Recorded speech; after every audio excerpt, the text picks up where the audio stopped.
আমি জলপাইগুড়ি থেকে ঘুরে এলাম। জলপাইগুড়ির আমি 3টে বিধানসভায় গেছি। জলপাইগুড়ি সদরহাট, জলপাইগুড়ি সদরের মণ্ডলহাট বলে একটি জায়গা, সেখানে গিয়ে লোক বলেছে ত্রাণ পায়নি। আমি গেলাম ধূপগুড়িতে, সেখানে গিয়ে আমরা দেখলাম যে সেখানেও মানুষ বলছে ত্রাণ পায়নি। আমরা ময়নাগুড়ির একটি জায়গায় গেলাম, সেখানেও মানুষ বলছে ত্রাণ পায়নি। যাচ্ছে এমনকি আমি এই ময়নাগুড়িতে শিবিরটাতে গেছিলাম, সেখানে যে শিবির আছে রাজ্য সরকার জানে এ পর্যন্ত। সেখানে খাওয়া দাওয়ার ব্যবস্থা করেছে বিজেপির কর্মীরা, জল, বাচ্চাদের দুধ। কিন্তু এটি রাজনৈতিক দলের ক্ষমতা তো সীমিত, রাজ্য সরকার নিচে নেমে কাজ করা উচিত।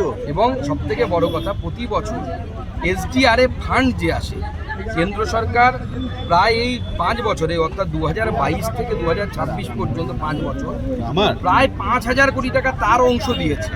রাজ্য সরকারের 25% দেওয়ার কথা, কেন্দ্র সরকারের 75% দেওয়ার কথা SDRF ফান্ডে। তা আমি রাজ্য সরকারের ফান্ডটা ছেড়ে দিলাম।